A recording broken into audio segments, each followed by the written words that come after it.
No livro Inabalável, nós falamos de justiça divina. Como entendê-la ao ver um justo passando pelo sofrimento? Meus caros, se vocês acham que entendem o que é justiça, preparem-se. O livro de Jó não veio para confirmar suas certezas, mas para implodir o seu conceito de como Deus deveria agir.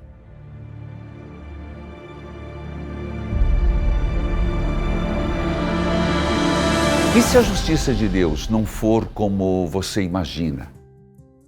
E se tudo o que você aprendeu sobre recompensa e castigo estivesse incompleto? E se o sofrimento não fosse necessariamente punição? Pois é, são questionamentos atualíssimos. E somos chamados a ter coragem de nos perguntar. Vou repetir as perguntas, porque elas são de grande importância para nós. E se a justiça de Deus não for como você imagina, a partir dos critérios humanos, nós podemos querer transferir a justiça humana para a justiça de Deus. Mas tem sentido? E se tudo o que você e eu aprendemos sobre recompensa e castigo estivesse incompleto? Eu diria, precisaria de uma catequese, um repensar, um aprofundar sobre o tema. Por quê?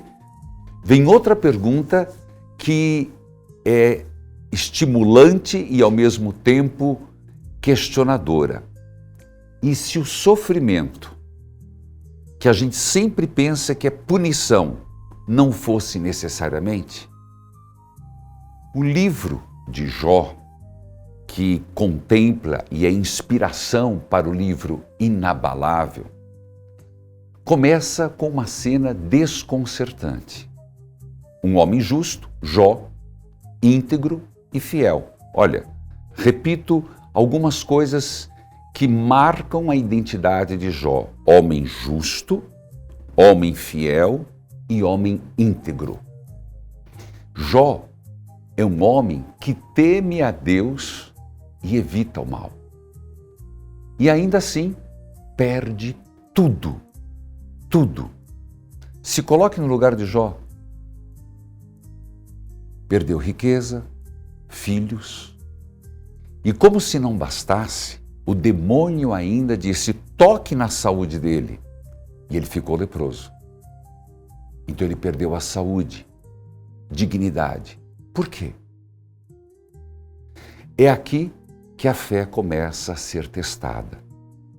Não apenas a fé de Jó, mas a nossa própria fé. Espera aí. A nossa fé resiste a tantas perdas? E quando nós começamos a pensar, Deus não está fazendo as minhas vontades, por acaso, rezar é arrancar algo de Deus? Ou, como ensinam os místicos, rezar é se colocar, se abrir à vontade de Deus? Jó é o primeiro que questiona isso. Durante séculos, muitos acreditavam numa lógica simples. E não era tão simples, não. Quem faz o bem, prospera. Quem faz o mal, sofre. Será que não estamos ainda neste nível? Quem faz o bem tem que prosperar, então a inveja dos bens materiais. Tanto que tem um salmo que diz: não inveje a prosperidade do teu irmão, seja fiel a Deus. O que nós fazemos é praticamente uma espécie de matemática espiritual. Aquela conta de padeiro. Bom, rico. Bom é o que tem saúde. Bom é aquele que tem todas as oportunidades da vida. A ponto de se pensar que uma pessoa que seja pobre, que tenha uma necessidade física, ou alguém que tenha uma doença grave, é porque no fundo teria ofendido a Deus. O livro de Jó, que impulsiona este livro, que fala profundamente, inabalável, ele explode esta fórmula matemática espiritual. Ele nos obriga a olhar para a realidade e admitir algo que até então não se admitia. Há justos que sofrem. Repita isso para você mesmo. Supere a matemática espiritual que não mais corresponde à realidade, principalmente a partir de Jesus Cristo. Há justos que sofrem. Há inocentes que choram. Há dores que não têm explicação imediata. Você já parou para pensar isso? Então, surge a pergunta através de gerações. Deus é justo? Jó, ele tem algo particular. E no livro Inabalável, eu tento refletir isso com você. Jó não aceita respostas prontas.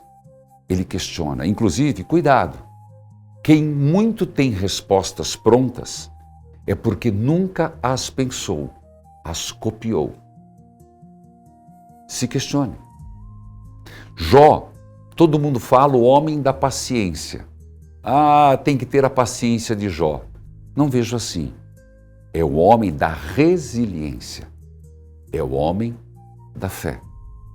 Ele questiona, ele grita, ele protesta, ele discute com Deus. Padre, mas eu não posso discutir com Deus. Alguma vez você já leu os Salmos? Inclusive, quanto eu trabalhei a salmodia, e às vezes o mestre de canto questiona veementemente a Deus e coloca diante de Deus a sua dor e a não aceitação do sofrimento, para depois compreender que tudo no seu tempo será revertido. É surpreendente. Deus não o condena por isso. Não o condena por quê? Por discutir? Sim, mas ele nunca, Jó, nunca bravejou. Aqui tem algo revolucionário e aprendamos isso na nossa vida espiritual. Aprendamos isso na nossa forma de rezar. Deus não se ofende com a dor sincera. Ele não rejeita o coração que clama. Quando finalmente Deus fala, Ele não explica o sofrimento. Deus não apresenta uma justificativa detalhada. Não espere isso. Não revela bastidores celestes. Ele faz algo muito mais profundo. O que, padre? O que pode ser mais profundo do que explicações? Ele revela a sua grandeza. Mostra a complexidade do universo e, ao mesmo tempo, expõe a limitação humana. É como se dissesse, você não vê tudo, você não entende tudo, mas eu vejo. A justiça de Deus em Jó não é simplista, não é imediata. Ela é maior, mais profunda e mais misteriosa do que a nossa lógica consegue alcançar. E no fim, algo surpreendente acontece. O quê?